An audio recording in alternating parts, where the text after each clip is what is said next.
Some folk have been asking us how our technology works.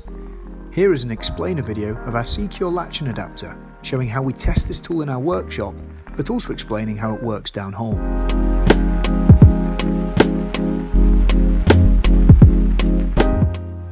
First of all, the Latch-in Adaptor engages into the shoe by set-down weight.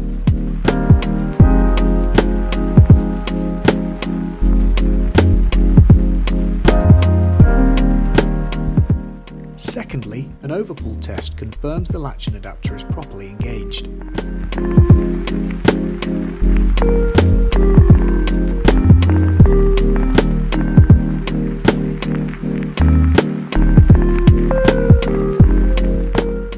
To release the tool, right-hand rotation and pickup allows it to disengage easily.